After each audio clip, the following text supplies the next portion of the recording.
Alhamdulillah, alhamdulillahilladzi adhaba annal hazan. Inna rabbana laghafurun syakur.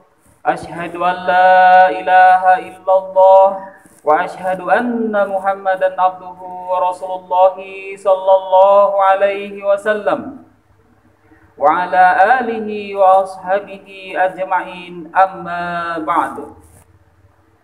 Jemaah Jumat yang dirahmati Allah Subhanahu wa taala. Pertama-tama marilah kita bersyukur kepada Allah Subhanahu wa taala atas segala limpahan nikmat yang diberikan oleh Allah Subhanahu wa taala, sehingga pada siang hari ini kita bisa melaksanakan salah satu kewajiban kita sebagai umat Islam, yaitu melaksanakan sholat Jumat secara berjamaah. Atas segala limpahan nikmat Allah Subhanahu wa taala, maka mari kita syukuri dengan sepenuh hati, dengan kita berdoa kepada Allah Subhanahu wa taala dengan doa syukur, alhamdulillahirabbil alamin. Kemudian kepada Rasulullah sallallahu alaihi wasallam, kita tidak lupa mengirimkan salam dan salawat kepada beliau, sebagaimana beliaulah nabi dan rasul yang diutus oleh Allah Subhanahu wa taala untuk menyempurnakan agama Islam di muka bumi ini. Kepada Rasulullah sallallahu alaihi wasallam kita mengucapkan Allahumma shalli ala Muhammad wa ala ali Muhammad. Kemudian kepada semua penerus perjuangan Rasulullah sallallahu alaihi wasallam, mulai dari khulafaur rasyidin, tabi'in dan tabi'ahum, alim ulama yang saleh, para muballigh dan muballigot, para imam, para panitia masjid, para organisatoris yang mengurusi agama ini, termasuk para agniya yang dermawan, semuanya senantiasa kita doakan semoga diberi kebaikan oleh Allah Subhanahu wa taala selama hidup di dunia, terlebih lagi di akhirat kelak. Dan atas perhatian dari jamaah, saya juga syukuri dan saya doakan dengan doa syukur, alhamdulillah jazakumullahu khairan. Qala an-nabiy sallallahu alaihi wasallam, innamal a'malu binniyat. Sesungguhnya segala sesuatu yang kita lakukan bergantung pada niatnya. Oleh karena itu, mari kita menata hati kita yang senantiasa terbolak-balik, supaya niatnya selalu karena Allah Subhanahu wa taala. Jemaah Jumat yang dirahmati Allah Subhanahu wa taala, pada kesempatan khutbah kali ini saya akan membacakan beberapa dalil tentang kurban. Yang pertama mengenai perintah untuk berkurban. Di dalam Quran surat Al-Kautsar ayat 2, Allah Subhanahu wa taala berfirman, "Fasholli li rabbika wanhar." Maka dirikanlah salat karena Tuhanmu dan berkorbanlah.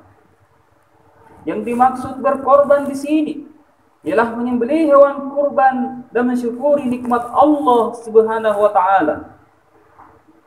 Merujuk pada dalil Quran surat Al-Kautsar, berarti kita diperintahkan oleh Allah Subhanahu wa taala untuk berkurban. Kemudian mengenai dalil hadis tentang kurban, dijelaskan pada hadis berikut. Dari Minhad bin Sulaim, ia berkata, pada waktu kami wukuf bersama Rasulullah sallallahu alaihi wasallam di Arafah, beliau bersabda, "Wahai manusia, sesungguhnya bagi setiap penghuni rumah atau keluarga, setiap tahunnya diharuskan menyembelih hewan kurban dan akirah. Apakah kalian tahu apa itu akirah?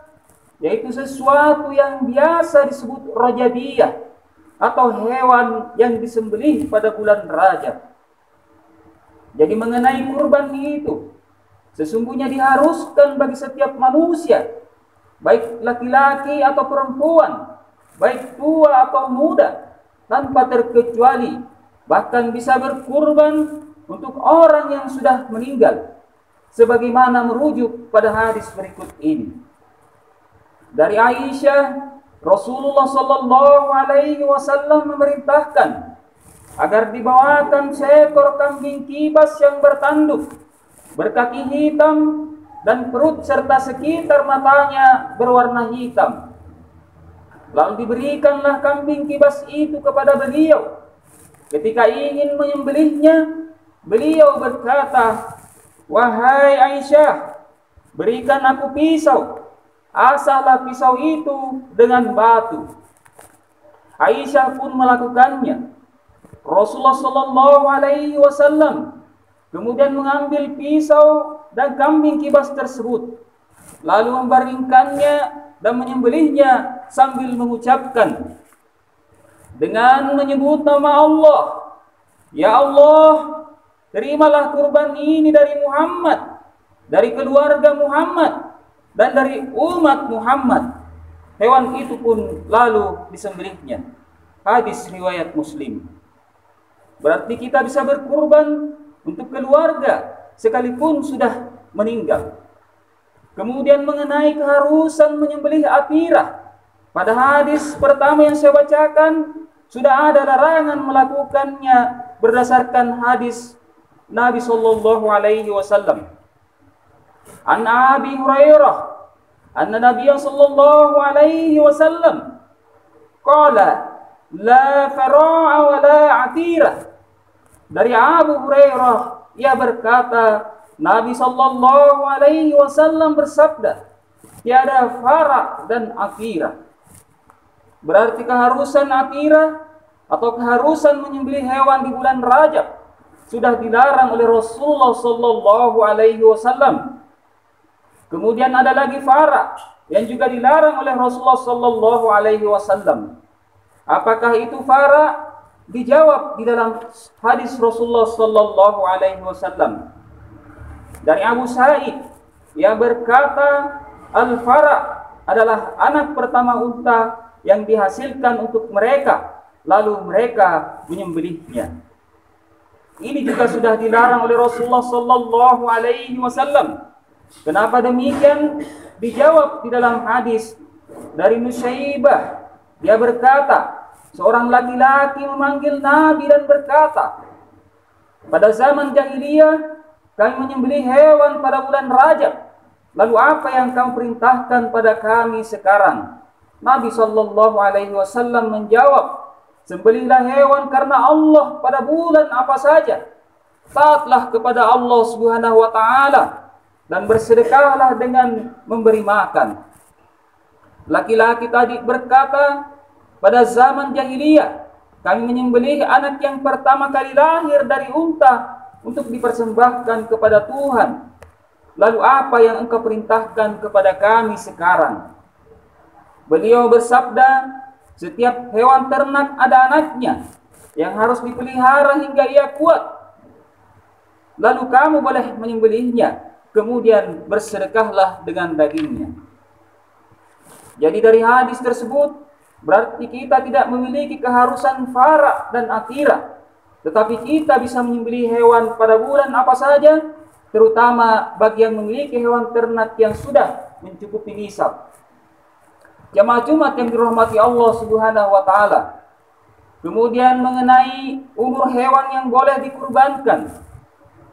Dari Zaid bin Khalid al-Juhani, ia berkata, Rasulullah sallallahu alaihi wasallam membagikan hewan kurban kepada para sahabat beliau. Beliau memberiku seekor anak kambing yang berumur setahun.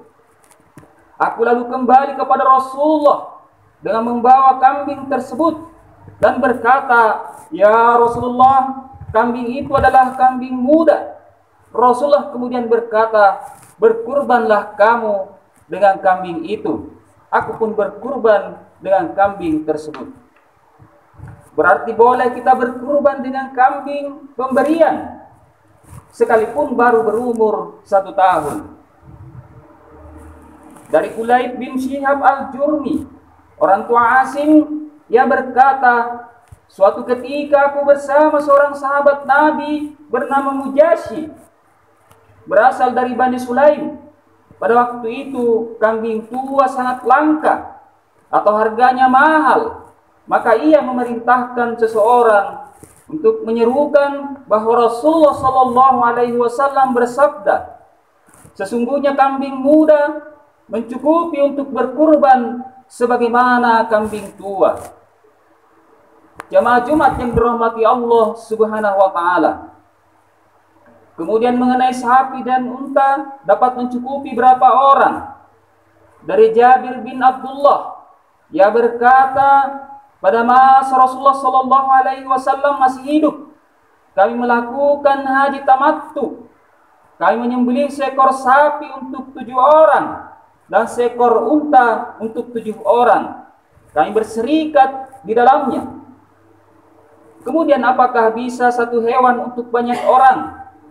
Kembali ke hadis yang saya bacakan tadi dari Aisyah, Rasulullah Sallallahu Alaihi Wasallam memerintahkan agar dibawakan seekor kambing kibas yang bertanduk, berkaki hitam dan perut serta sekitar matanya berwarna hitam.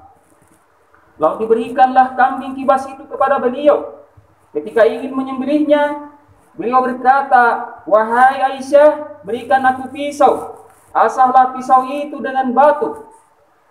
Aisyah pun melakukannya. Rasulullah kemudian mengambil pisau dan kambing kibas tersebut, lalu membaringkannya dan menyembelihnya sambil mengucapkan dengan menyebut nama Allah, "Ya Allah, terimalah kurban ini dari Muhammad, dari keluarga Muhammad, dan dari umat Muhammad." Hewan itu pun lalu disembelihnya. Berarti bisa satu hewan untuk 1 orang, bisa satu hewan untuk 7 orang, bisa satu hewan untuk banyak orang. Misalnya bisa satu kambing untuk 1 orang, bisa satu kambing untuk 1 keluarga, bisa satu kambing untuk banyak orang. Banyak dalil terkait mengenai perihal itu. Jemaah Jumat yang dirahmati Allah Subhanahu wa taala, apakah bisa nama digilir dalam berkurban? Misalnya tahun ini suaminya dulu, tahun depannya istrinya, dan tahun depannya anaknya. Dijawab oleh Ustaz Adi Hidayat yang bisa dilihat di YouTube dengan pertanyaan berikut. Apakah ada jaminan mereka masih hidup tahun depan? Bagaimana kalau dia mati sebelum dapat giliran? Kemudian merujuk pada dalil, sesungguhnya semua manusia diharuskan berkurban, sekalipun berkurban dengan hewan pemberian atau berkumpul dalam banyak orang dalam satu hewan kurban. Jemaah Jumat yang dirahmati Allah Subhanahu wa taala. Dalil yang terakhir mengenai sembelihan janin yang dikandung induknya. Dari Abu Sa'id Al-Khudri, ia berkata, "Aku pernah bertanya kepada Rasulullah tentang janin. Kemudian Rasulullah menjawab, makanlah jika kalian menghendaki." Dalam redaksi lain disebutkan, kami berkata, "Ya Rasulullah, kami menyembelih seekor unta, seekor sapi, dan seekor kambing. Kemudian kami menemukan janin di dalam perutnya. Apakah kami harus membuangnya atau memakannya?" Rasulullah menjawab, "Makanlah jika kalian menghendaki, karena menyembelih janin adalah dengan menyembelih induknya." Dari Jabir bin Abdullah, dari Rasulullah Sallallahu Alaihi Wasallam, beliau bersabda, menyembelih janin adalah dengan menyembelih induknya. Berarti dari hadis tersebut kita bisa menyembelih hewan betina sekalipun sementara hamil. Kemudian menyembelih janin sama dengan menyembelih induknya. Jemaah Jumat yang dirahmati Allah Subhanahu wa taala. Demikianlah khutbah tentang kurban yang bisa saya sampaikan pada khutbah kali ini. Ibadallah, ittaqullah ta'ala wa ati'u. A'udzu billahi minasyaitonir rajim. Inna a'tainakal kautsar fasholli lirabbika wanhar. Inna syani'aka huwal abtar. Barakallahu li wa lakum fil Qur'anil azim wa nafa'ni wa iyyakum bima fihi minal ayati wa dzikril hakim. Wa taqabbal minni wa minkum tilawatahu innahu huwal ghafurur rahim.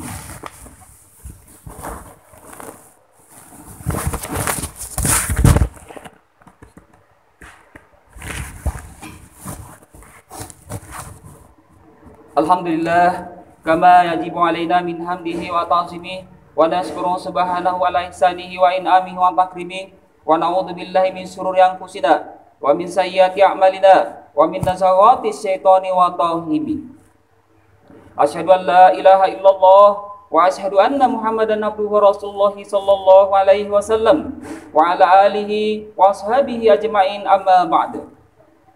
Allahumma ighfir lil muslimina wal muslimat wal mu'minina wal mu'minat al-ahya'i minhum wal amwat.